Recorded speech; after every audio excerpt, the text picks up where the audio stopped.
Hey guys, today we're taking a look at the new McFarlane Toys Collector's Edition Sinestro.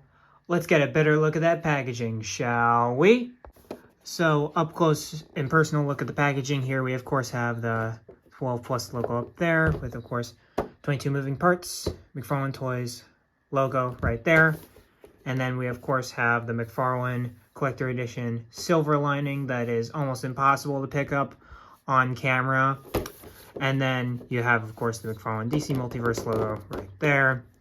And then the Sinestro nameplate in silver along the bottom and the border of the window right there.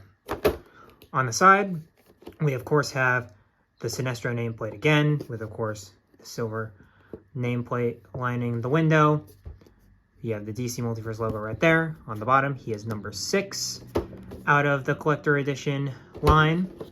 On the back, we, of course, have Sinestro from the Sinestro Core War, and I'm actually assuming this is from the Sinestro Core War. Never read Sinestro Core, so I can't verify that for you guys. And you, of course, have the social medias and Facebook, Twitter, and Instagram. On the side, you, of course, have McFarlane Collector Edition again in that foil that the camera can never pick up, barely. Then you, of course, have Sinestro from Sinestro Core War. DC Multiverse logo again. Number 6 on the bottom, and then of course the McFarlane Toys nameplate right there. And then of course on the bottom you have the Green Lantern legalese right there, since he is the Green Lantern bad. And then of course you have the barcode for all you barcode hunters out there. But alright guys, let's get this dude out of the packaging. And here is Sinestro out of the packaging. And of course before we take a look at the figure, we're going to take a look at the other contents. Up first, we of course have, and bear with me, the hockey puck with of course the white DC logo instead of the black DC logo that we have with the normal release right there. And you of course have the 1 peg and the 4 little circles on the bottom. Then we of course have the individualized card right here, which has this beautiful artwork from the back of the packaging. Then you of course have the McFarlane Collector Edition ruining the stream of the artwork right there. On the back you have, of course, the back of the card right there, which gives you a little bio on Sinestro, which basically gives you all that you need about Sinestro. Sinestro is a very aggressive person. He, of course, became a Green Lantern and was good friends with Abin Sur, Hal Jordan's predecessor to his ring. And Sinestro trained Hal Jordan, of course.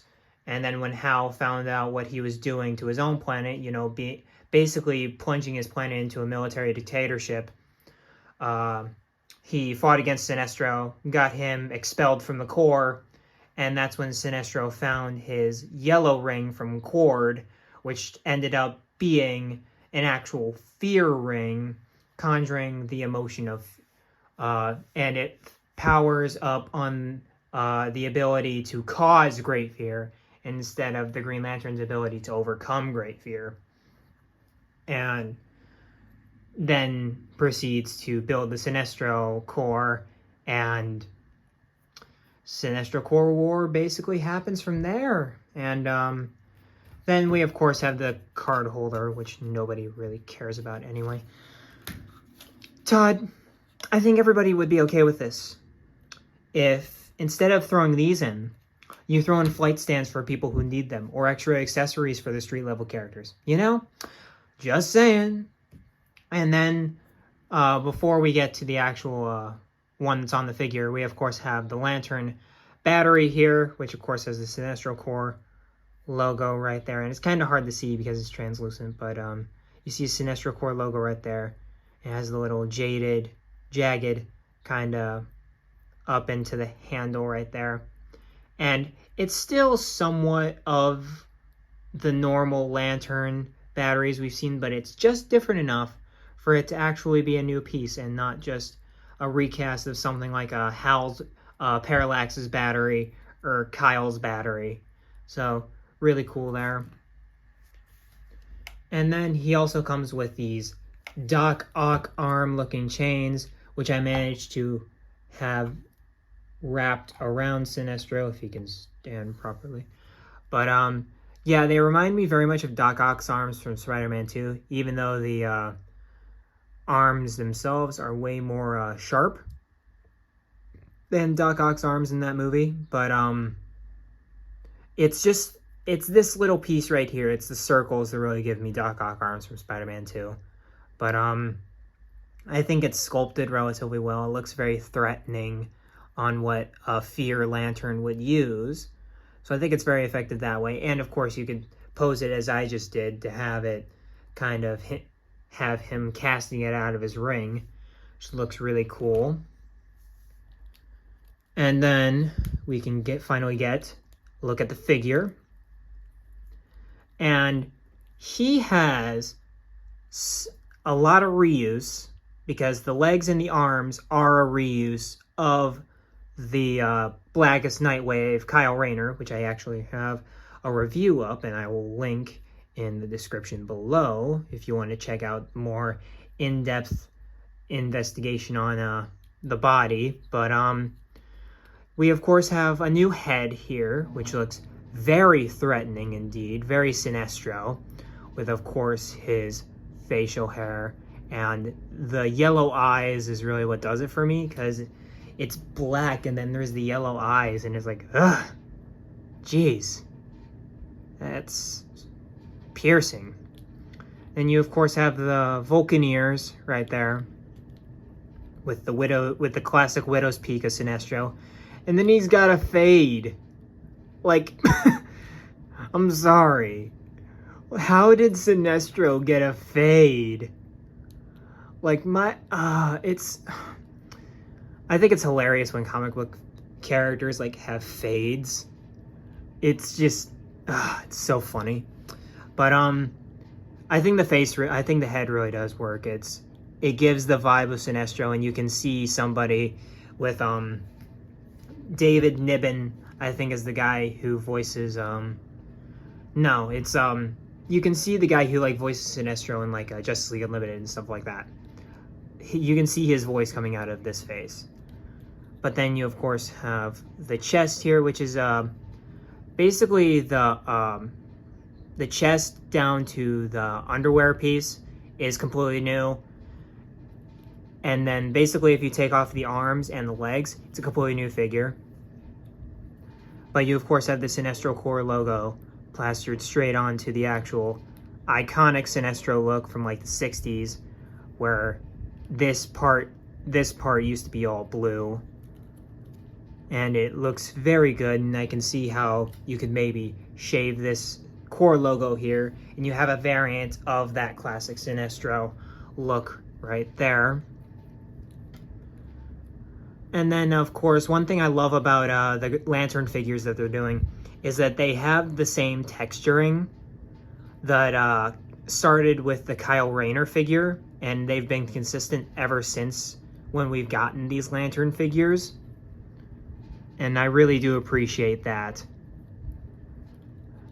And one thing that does really annoy me, though, and I understand why they do it this way, because of the fact that, you know, these joints move inside the figure, so it doesn't really make a lot of sense to color coordinate them.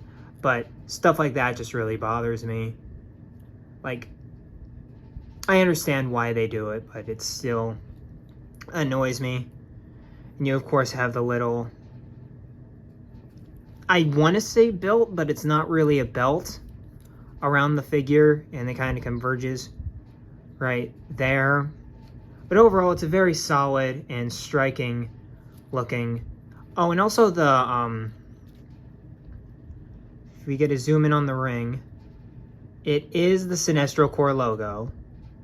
I was thinking it was the Green Lantern logo the first time I saw it, and I wanted to curse Todd out for that. But no, it's the Sinestro Corps logo.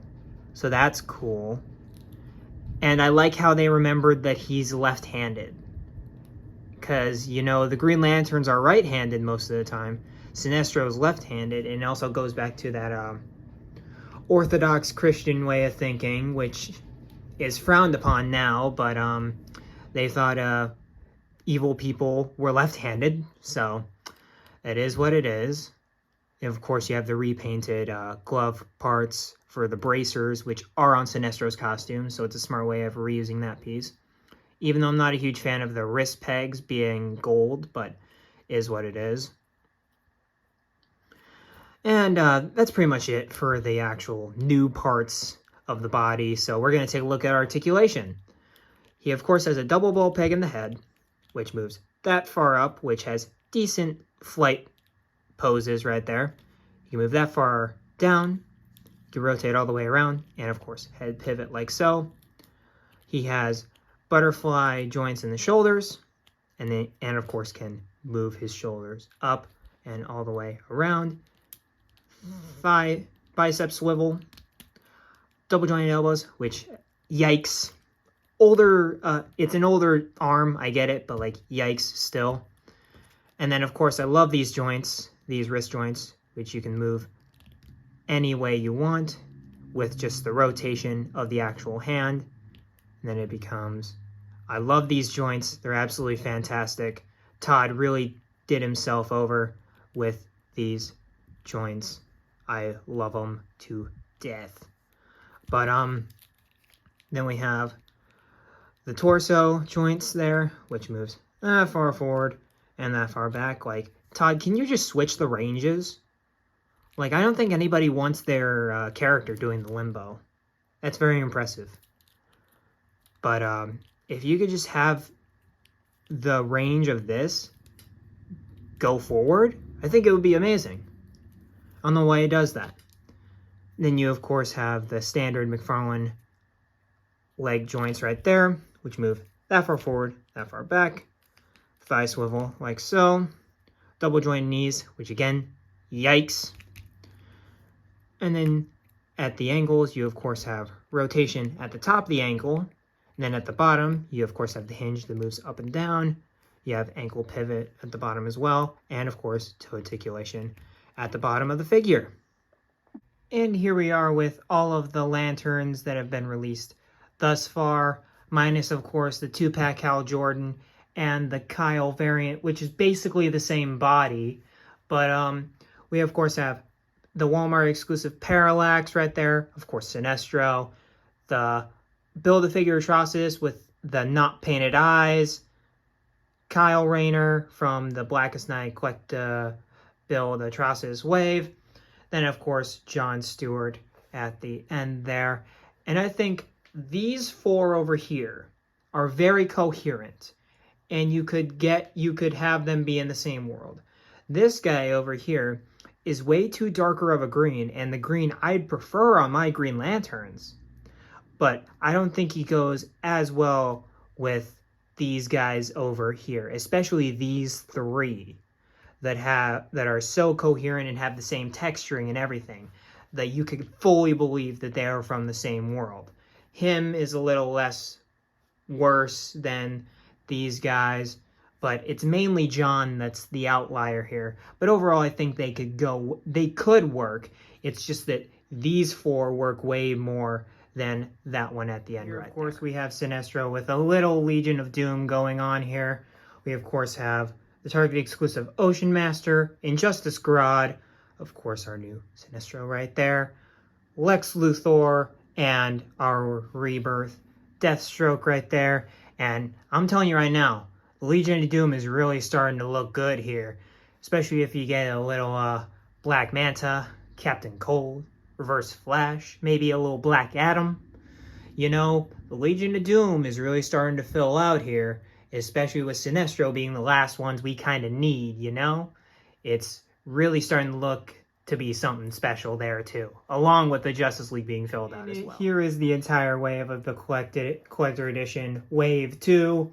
We, of course, have Firestorm, Sinestro, and Hawkman. And come on, Firestorm. Sinestro's more yellow than you? Come on. It should at least be level. But anyway, I think this wave was overall pretty good. Even though these two are the shining lights of them, I love both of these figures. Even though this guy is a lot of reuse, I admit that. And Hawkman and Firestorm are both all brand new sculpts pretty much from what I've noticed there.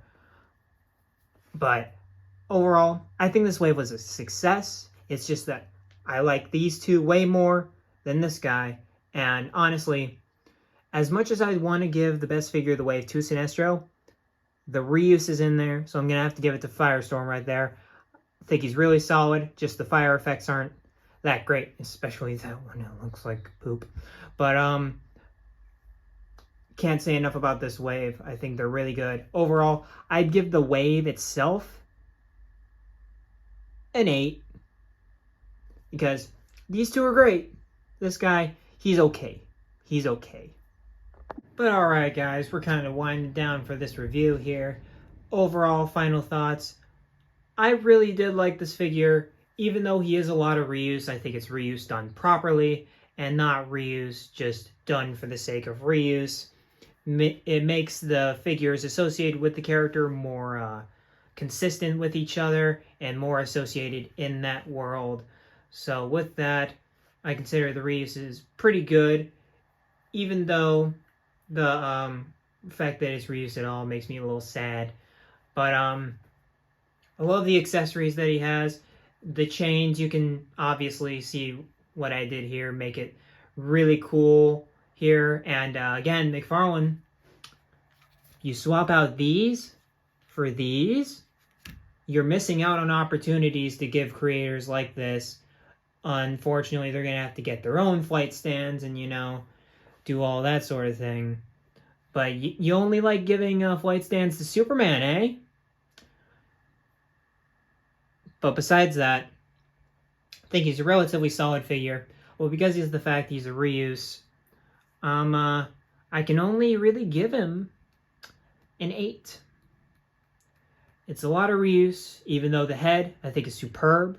I think the torso is really good. I love the shade of yellow that they used on this figure.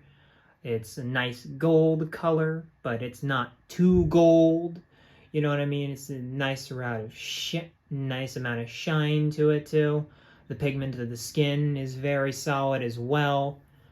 But yeah, it's Sinestro right there. It's a really solid Sinestro figure, and I'm giving it an 8. So of course, let me know what you think about Sinestro down in the comments below, and the wave as a whole. And also, like, comment, subscribe, all that good stuff. And as always, keep collecting and stay peaceful with one another. And I will catch you guys on the next review, whenever that review is. And, of course, see you guys next time. Peace.